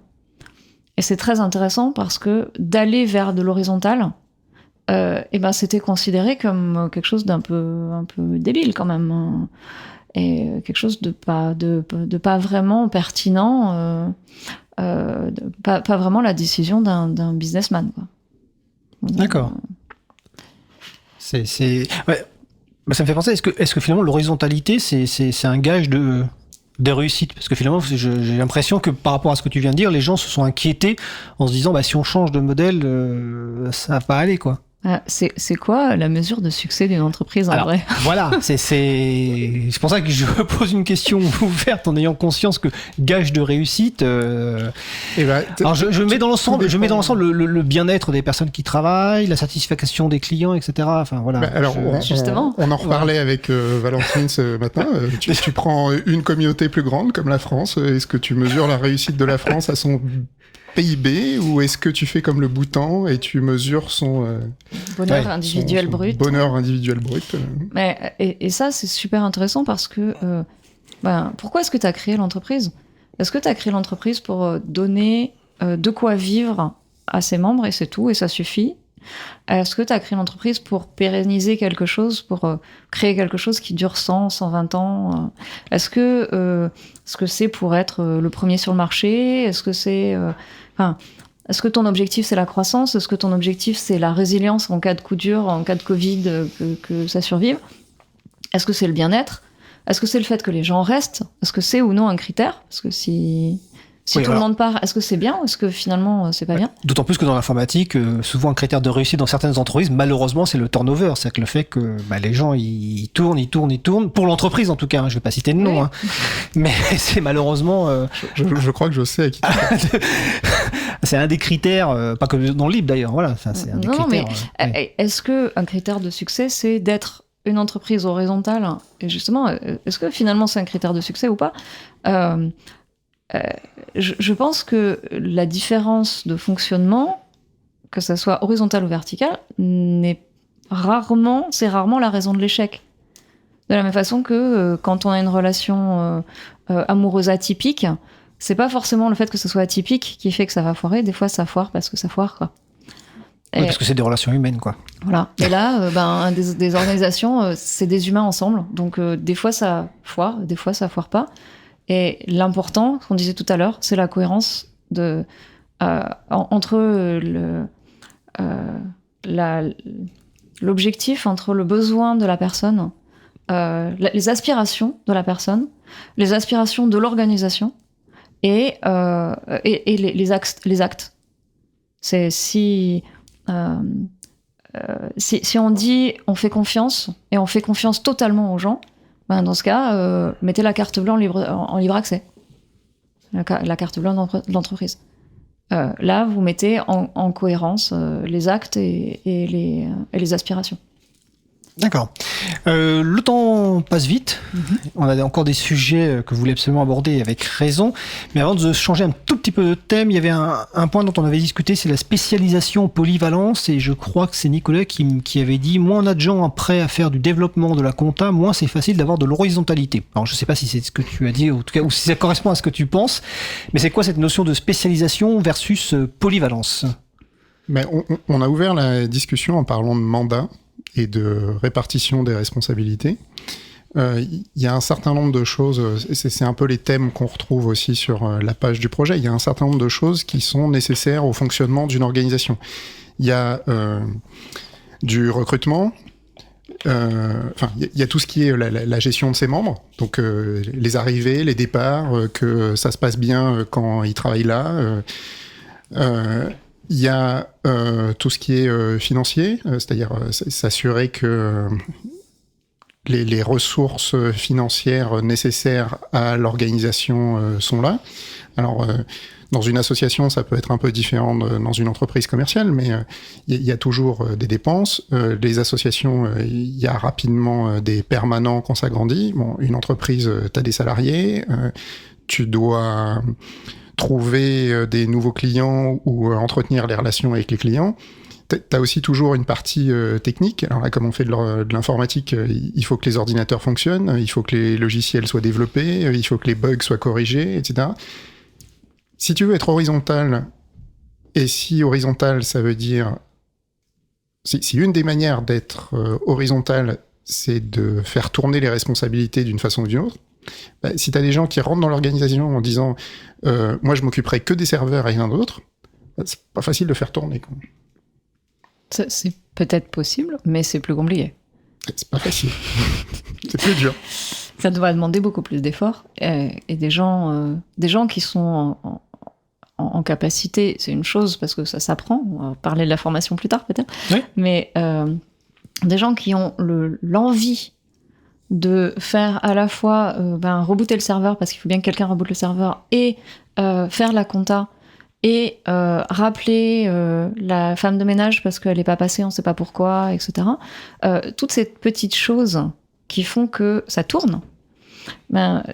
Si on est là et qu'on dit non mais moi ça m'intéresse pas, je veux juste coder, ça marchera pas. C'est vraiment donc ce côté polyvalent, cette côté polyvalence, c'est un peu nécessaire pour pouvoir justement diluer et ne pas avoir une personne qui fait tout parce que c'est la seule qui sait faire. Mais si on fait le parallèle avec des projets libres, ce qu'on essaie régulièrement de faire là, dans le projet, un projet libre où tu n'as que du code, s'il n'y a pas de documentation, s'il n'y a pas de site web, s'il n'y a jamais de présence sur les événements, s'il n'y a pas de présence sur un forum en ligne, si quand des gens posent des questions ou des gens rajoutent des tickets, personne ne leur répond. Le code, il a intérêt à être vraiment, vraiment, vraiment ouais, bon, quoi. Faut vraiment que le code soit bon, quoi. Oui, alors... ce que vous venez de dire me fait enchaîner sur le thème d'après, parce que je vois qu'il reste un petit quart d'heure, qui est la capacité de... En fait, ce que tu... Dans les exemples que tu citais, finalement, la personne qui code veut juste coder sans se préoccuper de ce qui est autour et ce qui lui permet en fait de coder en toute tranquillité, c'est-à-dire avec peut-être du chauffage, un bureau, des tickets restaurants, un bureau qui est nettoyé parce qu'une personne est faite pour ça et qu'on rappelle, voilà, etc. etc. C'est le soin quelque part, le soin des personnes, de l'organisation, ce qu'on appelle aujourd'hui le care. Et je crois que c'est notamment Valentine qui voulait en parler. Donc dans cette organisation, dans ces organisations horizontales, comment se gère ce soin, peut-être en distinguant justement le soin des personnes, le soin de l'organisation, des serveurs aussi. Tout à l'heure tu parlais de rebooter un serveur, ça fait partie quelque part du soin du système d'information. Donc au niveau de la production, comment ça se passe justement dans ces organisations-là, sachant que dans la fiche de poste, normalement, on est dédié à le dev, la compta ou autre chose. Voilà. Donc comment ça se passe ? Justement, dans les fiches de poste classiques, souvent, il y a beaucoup d'activités de care qui n'apparaissent pas. Il y a beaucoup de choses qui sont absentes. C'est totalement absent, oui. Voilà. On a des choses sur la technique, on a des choses effectivement sur peut-être la compta, etc. Mais il y a beaucoup d'autres choses pour prendre soin d'une organisation et prendre soin de ses membres. Il y a beaucoup de petites choses à faire qui passent souvent à l'as. Il y a des organisations qui mettent l'effort sur les rendre visibles. Il y a une organisation qui nous parlait des petites gouttes, d'un tableau des petites gouttes. C'était les petites choses qui étaient faites, petites gouttes d'eau, comme des toutes petites choses qui sont faites et qui doivent être faites au quotidien ou régulièrement pour justement prendre soin de son organisation et de ses membres. Et il y a beaucoup de choses qui, parce que traditionnellement elles sont pas dans les fiches de poste, c'est pas mon travail, c'est invisibilisé, c'est souvent fait un peu par les mêmes personnes quand même. Il y a une division. Et est-ce que je peux me permettre, souvent les mêmes personnes d'un genre particulier ? Ouais, c'est assez genré. C'est assez genré quand même. Hein. C'est la petite fée quoi, qui fait que. Alors Nicolas qui fait, je peux pas le mimer parce qu'on est à la radio, mais qui est pas fort. Mais c'est oui. Ouais, Nicolas sur le quai de la gare, avec qui on parlait de ces gens qui ont des belles carrières et parce qu'il y a quelqu'un derrière. Et souvent parce qu'il y a une femme derrière qui sont en capacité de faire des journées de 10 heures parce que derrière il y a quelqu'un à la maison. Exactement. Et dans une entreprise aussi, il y en a qui ont la capacité de faire des journées de 10 heures à faire que du code.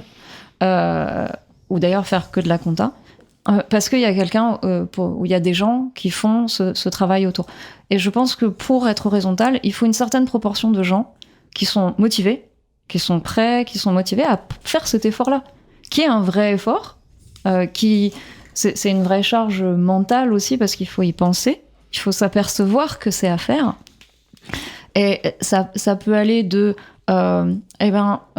s'apercevoir qu'il y a des gens qui ne parlent pas, qui parlent beaucoup moins que les autres en réunion. Dans les réunions, ouais. Voilà. Un outil qui avait été mis en place dans une organisation, c'était ils avaient mis en place quelque chose sur toutes les visios qui affichait automatiquement les temps de parole des gens. Et donc il y a rien de coercitif, c'est juste informatif. Attention, là il y a 3 personnes qui ont parlé et les autres qui ont pratiquement rien dit. Peut-être qu'on veut faire quelque chose par rapport à ça. Donc mais il faut le mettre, cet effort, parce que sinon on va glisser vers la verticalité parce que on a une société où on est un peu tous formés à ça. Alors, justement, on va pas tout de suite parler de la formation, oui. On va en parler parce que ça avance, mais c'est quand même une question à la formation. Et tout à l'heure, vous parliez de faire tourner les responsabilités, notamment de la polyvalence technique, mais là, quelque part, dans le soin, il y a tourner la responsabilité qui n'est pas du tout technique, qui est une autre compétence. Et qui pourtant demande des compétences. Demande des compétences. Est-ce que par exemple, donc, dans les organisations que vous avez pu étudier ou interviewer en tout cas, est-ce qu'il y a des formations dédiées à cet aspect-là ? Parce qu'il y a souvent des formations évidemment techniques sur le développement, mais est-ce qu'il y a des formations sur cet aspect humain ? J'aurais même dire, plus les organisations étaient horizontales, plus il y avait des actions à ce niveau-là. Mais c'est des motifs qu'on va voir aussi sur des très grosses entreprises qui veulent aller vers l'horizontalité. C'est des actions d'accompagnement, que ce soit des séminaires, que ce soit des formations externes, que ce soit du coaching ou du mentoring en interne. Tu veux rajouter quelque chose là-dessus ? Ou tu veux revenir sur le fait où quand tu n'étais pas d'accord tout à l'heure, quand tu faisais je sais pas quoi avec la tête. Comme tu veux, tu parles de ce que tu veux. Ouais. Les 2 points que je peux rajouter sur ce qui a été dit juste avant, c'est parfois il y a aussi des gens qui ont des journées de 8 heures dans certaines organisations parce que toutes les petites gouttes dont parlait Valentine, c'est fait par les mêmes qui du coup ont des journées de 12 heures. Plus. ou de plus. Des week-ends. Et c'est pas toujours... Enfin, pas toujours. C'est pas forcément parce que ceux qui font des journées de 8 heures sont de mauvaise foi. Ça peut tout simplement être parce que ceux qui font des journées de 8 heures ne se rendent pas compte de tous les autres trucs qui sont faits pour que ça continue à fonctionner. Tu veux dire comme 99,99% des hommes? Moi inclus, hein. Alors, Et pour que... pour avoir une chance d'équilibrer ça, là aussi, il faut expliciter les choses en disant... exposer, quoi. En disant, voilà, il y a ça qui a été fait, ça qui a été fait. Et si tu dresses pas cette liste, et si tu la rends pas visible par tout le monde, je suis persuadé qu'il y a des gens qui croient que les bureaux se nettoient tout seuls, quoi. Ouais. Je sais pas, à chaque fois que je viens, il est propre. En fait, je relaye Je vois pas où est le problème. je relaye la remarque. Je te laisse réagir. Je relaye la remarque de Marie-Odile. Hein. Enfin, c'est comme à la maison, quoi. Qui fait quoi? Donc lister qui fait quoi. Et comme à la maison dans les couples hétéros, les hommes par magie pensent que la table se nettoie, le repassage est fait, etc. quoi. Mais c'est par magie, mais parce qu'il y a une socialisation et une éducation. Tout à fait. Oui. Et la socialisation et l'éducation des travailleurs est également biaisée en faveur d'être employé et pas en faveur de prendre la responsabilité de son organisation. On n'est pas l'éducation nationale, pour ne pas la citer, hein, mais la formation initiale en France est une formation pour devenir employé. Pour devenir employé dans un environnement extrêmement vertical et pas pour prendre des responsabilités. On ne nous forme pas à devenir chef d'entreprise, qu'est-ce que soit le truc, ni à être indépendant, ni... Ouais, même pas chef d'entreprise, parce que si tu dis chef d'entreprise, tu t'emmènes plein de trucs avec toi, juste responsable. Quand tu regardes les tout-petits, ce qu'on leur demande, à l'âge où ils ont toute l'énergie du monde, on leur demande de se taire et de rester assis et de faire ce qu'on leur dit, quoi. Alors que... S'il y a bien un moment où il faudrait leur permettre de s'exprimer, c'est à ce moment-là. Donc, dès tout petit, on apprend aux gens à obéir. Plus tard, on leur dit... ce qui est important, c'est que vous ayez un métier. Alors, entre être formé à un métier et faire des études, moi, je vois une différence. Je fais partie des gens qui discutent la grosse tendance à l'apprentissage aujourd'hui, parce que autant la mise en pratique, etc., je trouve ça bien, autant laisser croire aux gens que leur seul rôle, c'est de correspondre à l'entreprise qui les forme, je trouve ça discutable. Donc, ce cadre général, là aussi, pour moi, est en faveur des structures verticales. Et si tu veux organiser un groupe de personnes de manière horizontale, il y a presque des choses à désapprendre, en fait. Soit c'est des gens qui vont... Et suivant les gens, c'est plus ou moins difficile. Soit c'est des gens qui auront déjà été hors cadre, hein, pour lequel ça collait pas déjà, et qui cherchent quelque chose d'autre. Soit, effectivement, il faut désapprendre ce qui a été appris. Et moi, je trouve ça assez révélateur que si on veut créer une structure en France, si on veut créer une entreprise, eh ben, on va nous orienter vers un MBA, master de business, ouais. quelque chose comme ça. C'est une formation qui, clairement, forme les gens à être dominants. Oui, c'est ce que tu disais dans la préparation, c'est la question que j'allais te poser. Vous avez dit, donc, en plus, vous voyez, nos invités sont très forts, c'est qu'ils sont arrivés au sujet de formation sans qu'on le lance. Vous avez dit, donc, en gros, que la formation ne nous prépare pas à l'horizontalité, mais qu'en plus, dans la préparation, je crois que c'est donc toi qui me l'as dit, Valentine, elle renforce les dominants. Ben, c'est soit on te forme à être employé, c'est le cas de la plupart des gens, soit tu vas directement dans une formation qui va te former à être dominant. Il y a très peu de formations disponibles, sauf par exemple sur les URSCOP, les unions régionales, les unions régionales des SCOP, donc des coopératives, qui vont apporter des formations spécifiques là-dessus, mais ces formations, on les découvre par hasard. Il faut déjà connaître ce que c'est qu'une scope. Moi, j'en ai jamais entendu parler à l'école. Et pourtant, c'est vieux. Oui. Alors, il y a d'autres formations que celle des URSCOP, mais pour moi, l'idée principale là-dedans, c'est si tu veux faire quelque chose d'horizontal, t'as une pente à remonter, quoi. C'est vers le haut. Et elle est grosse, c'est quoi le pourcentage de la pente? C'est 10%, 20%? On a beaucoup de gens qui nous ont parlé, de gens qui étaient moteurs de l'horizontalité dans leur entreprise et qui ont parlé de fatigue, d'épuisement, voire de risque de burn-out, de lassitude. Et ils y croient quand même. Et il y a cet effort, il est réel, et il faut le poser, quoi. Et on vit dans un monde qui est pas horizontal, qui est pas favorable à l'horizontalité, et donc on remonte la pente. Et c'est vrai qu'on est dans un monde qui glorifie l'individualisme. Ou le chef, le héros. Ou le chef, le héros, ou comme dirait Marie-Odile sur le salon, le grand homme, entre guillemets. L'homme providentiel qui va nous sauver tous. On va pas rentrer sur ce sujet-là, mais oui. Écoutez, toute ressemblance serait purement fortuite. On n'est pas loin de la fin du sujet. Je vais vous laisser. Je vais vous faire la question finale comme ça. J'espère que vous l'avez préparée, ou en tout cas que vous allez l'improviser parce que vous avez un grand talent. Et alors ça, finale pour cette émission-là, parce que on se donne rendez-vous évidemment pour la troisième émission. Donc la traditionnelle question finale d'un sujet long. Je sais même pas où je l'ai mise. Ah oui, si. En gros, est-ce que vous pouvez expliquer chacune et chacun en 2 minutes les éléments clés à retenir, ou ce que vous avez envie de faire passer dans ces 2 dernières minutes, chacun et chacune. On va commencer par Nicolas et finir par Valentine.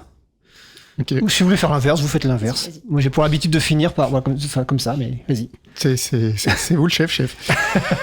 Chef, oui, chef. Donc, moi, ce que j'espère en venant ici, en parler à la radio, c'est faire du logiciel libre, au sens... on a essayé des trucs... donc là, on a essayé de réunir des informations et d'y réfléchir. Et maintenant, en venant à la radio, on essaie de les repartager dans l'espoir que d'autres gens les trouveront utiles et feront leur propre cuisine avec.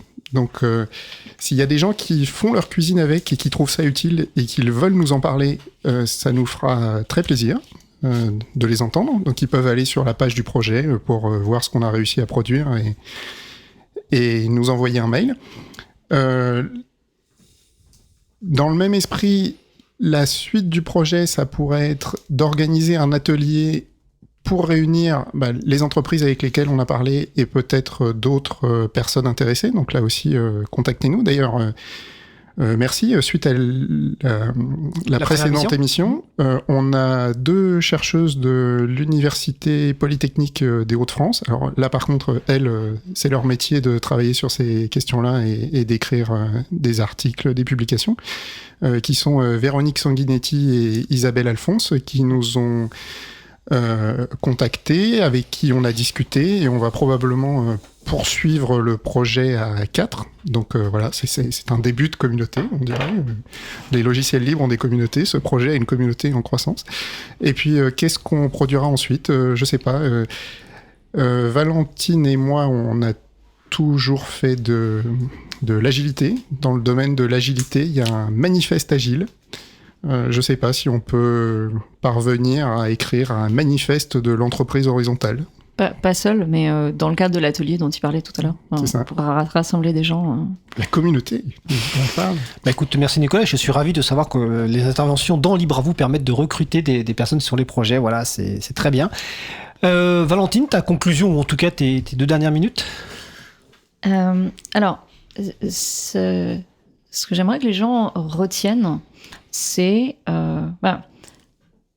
oui, on peut créer une structure horizontale, une organisation horizontale. Ça marche pour certains critères ça marche, à savoir, si c'est votre objectif de fonctionner de façon horizontale, allez-y. Et dans le contexte que l'on a décrit, ça demande des efforts, c'est pas forcément facile. On vit dans un monde qui va pas forcément nous aider à être horizontal. C'est aussi OK de faire des petites bulles d'horizontalité à l'intérieur d'une entreprise qui ne l'est pas encore. C'est de faire de l'horizontalité à petits pas, de prendre un des outils, ceux qu'on a cités aujourd'hui ou ceux qu'on va rajouter sur notre site internet, juste un outil, et de voir potentiellement ça peut essaimer. C'est-à-dire plus d'inclusivité, plus de transparence, plus de fluidité, des petites choses. Peut-être que ça ne marchera pas, peut-être que la bulle implosera sous la pression et la friction, et peut-être qu'Alain Semral donnera des idées à d'autres, et qu'on peut changer le monde. Un octet à la fois ou un pas à la fois. Donc l'horizontalité, c'est pour un terme qui plaît à ma collègue, c'est un cheminement vers l'horizontalité. On n'est pas horizontal, mais on fait de l'horizontalité. Exactement. Alors, je renvoie les auditrices et auditeurs à la page web de l'émission pour retrouver les références et notamment le site de l'enquête. Donc, c'est libravou.org/209 parce que nous sommes à la 209e émission. Donc, merci à Valentine Augier-Galant et Nicolas Chauvat pour cette 2e émission. Donc, on se redonne rendez-vous, a priori, j'ai bien compris, d'ici à peu près un an pour la 3e édition. En tout cas, quand vous êtes prêts, vous êtes invités. Quand vous pensez que vous avez encore de nouvelles choses à dire, vous êtes les bienvenus. Merci à vous et belle fin de l'après-midi. On va faire une pause musicale. Alors, la pause musicale est un choix de Joseph Garcia, qui est membre de l'équipe récemment créée Musique pour Libre à vous, et dont Valentine fait d'ailleurs partie également. Alors, sur la radio, Joseph s'occupe aussi de la réalisation de l'émission Les Contes Les Contes, c'est du sérieux, qui est diffusée chaque 2e dimanche du mois à 20h30. Nous allons écouter The Hall par Moma Swift. On se retrouve dans 4 minutes. Belle journée à l'écoute de Cause Commune, la voix des possibles. Cause Commune 93.1.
Look into the hole to see their fucked up minds.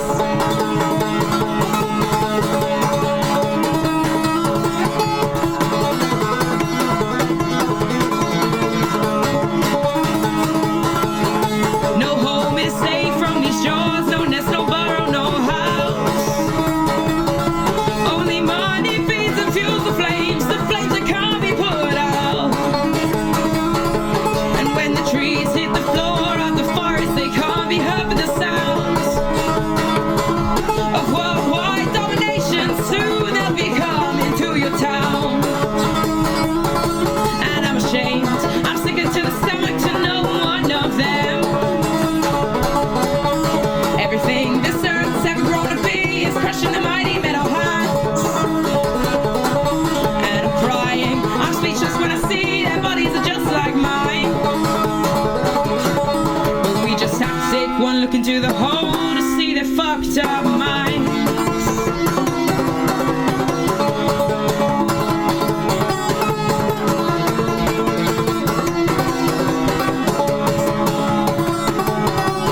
When you sleep at night, what is it that haunts you in your dreams? Is it the sound of this world dying? Is it the animal scream? There's no justice in yours, no room for complacency, no time for indifference to the lives you crush so easily. I hope you'll toss and turn, I hope you'll never get to sleep. I hope you'll hear the cries of the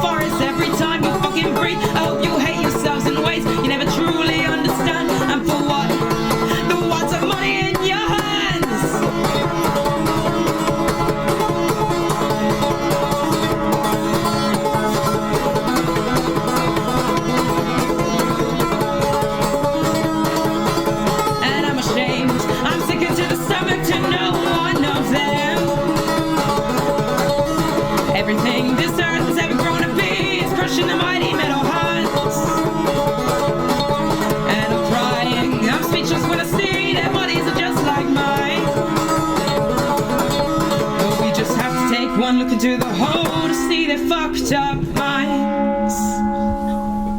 Nous venons d'écouter The Hall par Momas Swift, disponible sous licence libre Creative Commons Attribution CC BY 3.0. Et je remercie encore Joseph Garcia pour cette belle découverte. Retrouvez toutes les musiques diffusées au cours des émissions sur causecommune.fm et sur libreavou.org. Libre à vous, libre à vous, libre à vous. L'émission de l'April sur les libertés informatiques. Chaque mardi de 15h30 à 17h sur Radio Cause Commune, puis en podcast. Nous allons poursuivre avec la chronique La Pituite de Luc. La Pituite de Luc est une chronique rafraîchissante au bon goût exemplaire qui réveille l'esprit et développe la libido. Il a été prouvé scientifiquement qu'écouter la pituite augmente le pouvoir de séduction, augmente le succès dans les affaires ou aux examens et décuple le sexe à pile. Retour de l'être aimé, il reviendra manger dans votre main comme un petit chien. Je précise que évidemment c'est la description de Luc qui n'engage que lui. Le thème du jour, Dark Pattern, on se retrouve juste après. J'ai découvert avec un certain plaisir que l'Europe s'attaque de nouveau à Meta. L'Europe lui reproche cette fois-ci ces dark patterns qui insidieusement génèrent de la dépendance. Elle s'inquiète particulièrement des effets sur la santé mentale des plus jeunes et se demande si, des fois, Meta ne ferait pas tout le nécessaire pour protéger leur psychisme. Toujours pour protéger notre précieuse jeunesse européenne, les Pays-Bas ont infligé une amende pas très haute non plus à Epic, l'éditeur de Fortnite. Là aussi, ce sont ces dark patterns qui ciblent les enfants qui sont mis en cause. Ce n'est pas une première, en 2022, les États-Unis alignaient l'éditeur pour sensiblement les mêmes raisons, à hauteur de 500 millions. Les Néerlandais arrivent 2 ans plus tard avec une prune ridicule d'1,1 million. Ils comptent sans doute sur l'effet comique de leur démarche pour faire rigoler les VP d'Epic et obtenir gain de cause à la pitié. Mais ce n'est pas tout, un groupement d'associations de consommateurs européens, le BUC, attaque également les dark patterns. Cette fois, c'est Temu, le site marchand chinois, qui est sur le grill. Les dark patterns se retrouveraient-ils soudainement en pleine lumière ? Pour les situer un peu, il s'agit de dispositifs destinés à manipuler l'utilisateur afin qu'il fasse telle ou telle chose, en général dépenser plus de fric. Les dark patterns sont protéiformes et appliqués dans des domaines différents. Ils peuvent consister en un gros bouton super visible pour accepter tous les cookies, alors que pour les refuser, il faut cliquer sur un petit lien discret. Ils s'appliquent volontiers dans le commerce, avec des promotions bidons qui affichent des prix barrés délirants qui laissent croire qu'on fait une super affaire, ou encore un compte à rebours de validité de l'offre qui débouchera sur le même résultat qu'une tentative de lancement de la capsule Starliner de Boeing. Ça peut également être une inscription validée en un battement de cils, mais une désinscription dont la procédure est cachée au fond d'une crypte, gardée par des ghouls affamés, nécessitant d'expédier par pigeon voyageur, assermenté, une lettre signée de son propre sang et cachetée à la cire. On trouve des dark patterns partout, l'imagination des marketeurs et commerciaux qui défèquent ce genre de fonction est sans limite. Je connais des power users de systèmes privateurs qui s'en accommodent bien. Ils savent éviter les choses trappes. J'en connais beaucoup d'autres qui ne sont pas câblés pour ce genre de choses et qui se font avoir. À l'époque où j'usais mes cordes vocales sur les stands de l'April, j'ai souvent expliqué qu'un des agréments de GNU Linux et du logiciel libre en général est la tranquillité d'esprit. Les utilisateurs des GAFAM ne savent pas ce que c'est que d'allumer un PC ou un téléphone en toute quiétude. C'est comme rentrer chez soi, enfiler ses pantoufles et se détendre. Sauf bien sûr si on a connu Ubuntu avec sa recherche Amazon intégrée. Alors que les dark patterns, ce serait plutôt comme rentrer dans le logement qu'on partage avec une personne toxique qui nous applique une pression constante, mais avec laquelle on vit depuis tellement longtemps qu'on n'en a même plus conscience. Le terme dark pattern a émergé dans le monde du numérique, mais il n'en est pas du tout un monopole. Qu'on examine la façon dont est organisée la grande distribution, c'est du dark pattern dans le monde physique. L'organisation de l'espace du magasin, les têtes de gondole, les prix, tout est pensé pour piéger le client. En politique également, j'ai personnellement eu à subir un dark pattern éculé consistant à faire barrage à l'extrême droite en votant pour des gens qui se sont consciencieusement attachés à la faire monter. Si les dark patterns sont la norme, alors peut-être que leur invocation contre un acteur économique est un prétexte pour aller taper arbitrairement sur un acteur qui nous déplaît. Par exemple, en Inde, Temu n'est pas un problème, c'est Amazon qui est attaqué. Et donc cette attaque contre Temu me chagrine particulièrement. Il faut voir à long terme et travailler sa note sociale tout de suite, en prévision du moment où nous plierons le genou devant l'empire chinois. Ainsi, je veux bien croire que Meta ou Epic mettent en œuvre des dark patterns, mais Temu, non. J'aimerais pouvoir invoquer le rasoir d'Unlon, selon lequel il ne faut pas attribuer à la malveillance ce qui peut être expliqué par la stupidité. C'est un outil puissant. Grâce à lui, on peut se laver du soupçon de tous les coups pourris à condition de jouer au débile. Mais affirmer que les gens de Temu sont stupides risque de ne pas améliorer ma note sociale. J'affirme donc que Temu œuvre pour notre bonheur et notre bien-être. Ce n'est rien de moins que la Pax Sinica qui nous est proposée, et si les moyens mis en œuvre pour nous faire sauter le pas ressemblent à des dark patterns, c'est pour mieux nous faire sortir de notre caverne de Platon, afin d'entrer directement dans celle d'Alibaba. Donc c'était la chronique La Pituite de Luc. Je vais faire une demande spéciale pour la prochaine saison à Luc et G. Je pense qu'on serait preneur et preneuse d'un duo, vu votre humour là. Franchement, voilà, au moins une émission spéciale. Voilà, c'était une demande que je envoie et j'enverrai le message aussi à Luc. Alors nous approchons de la fin de l'émission. Nous allons terminer par quelques annonces.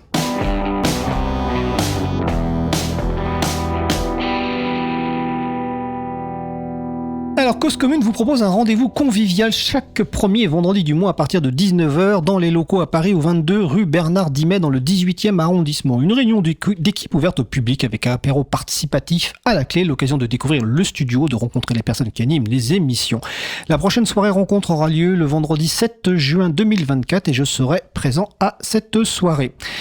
Le premier samedi du libre aura lieu ce week-end, le samedi 1er juin 2024 à la Cité des Sciences et de l'Industrie à partir de 14h. L'occasion de découvrir des logiciels libres, de vous faire aider pour installer des logiciels libres et également des conférences. Il y a également le festival Passage en scène qui commence ce jeudi 30 mai. Et qui se termine le dimanche 2 juin. Le festival a lieu à Choisy-le-Roi en Ile-de-France avec une présence de l'April avec un stand et 2 conférences. Je vous en parlais tout à l'heure. Le 10 juin 2024 à Lyon, il y a les rencontres professionnelles du logiciel libre avec notamment la présence de Captain. Alors là, il sera sous le nom officiel de Clément Oudot et parlera plutôt de logiciel libre et de technique. Mais allez lui faire un petit message pour le remercier pour ses musiques. Il y aura un stand de l'April et ma collègue Isabella sera également présente. Toujours dans les événements, je peux citer les rencontres Scénari 2024. Alors Scénari, c'est une suite logicielle libre de conception et d'utilisation de chaînes éditoriales pour la création de documents multimédia. Et donc les rencontres Scénari auront lieu du lundi 3 juin au vendredi 7 juin 2024 à Toulouse. Si vous voulez en savoir plus sur Scénari, vous pouvez écouter l'émission 166 de Libre à vous, donc sur libreavou.org/166. Alors notre émission se termine, je remercie les personnes qui ont participé à l'émission du jour, G, Valentine Augier-Galland, Nicolas Chauvat, Luc, aux manettes de la régie aujourd'hui, merci Élise, merci également aux personnes qui s'occupent de la post-production des podcasts, Samuel Aubert, Élodie Daniel Girondon, Languin, Julien Haussmann, bénévole à l'April et Olivier Grieco, le directeur d'antenne de la radio. Si vous écoutez ce message, c'est parce que vous êtes restés jusqu'à la fin de cette émission. Pour cela, merci à vous. D'ailleurs, aujourd'hui, on voulait particulièrement remercier Bruno Dewailly, alors j'espère que je prononce bien le nom, qui nous a laissé un commentaire suite à l'émission 206 du 23 avril dernier dont le thème était Retour d'expérience logiciel libre au lycée Carnot. Alors je lis son commentaire. Une émission fantastique avec 2 professeurs de numérique du lycée Carnot de Bruay-la-Buissière. J'y ai appris une tonne de choses avec peu d'efforts, tant la pédagogie et les travaux de tous les intervenants est d'une grande qualité. Bravo et encore merci. N'hésitez pas à faire de même et nous laisser un commentaire sur la page consacrée à l'émission du jour, donc sur libreavou.org/209. La prochaine émission aura lieu en direct mardi 4 juin 2024 à 15h30. Notre sujet principal sera au cœur de l'April, l'occasion d'en savoir plus sur notre association et les membres qui la font vivre. Nous vous souhaitons de passer de belles fins de journée. On se retrouve en direct mardi 4 juin 2024 et d'ici là, portez-vous bien.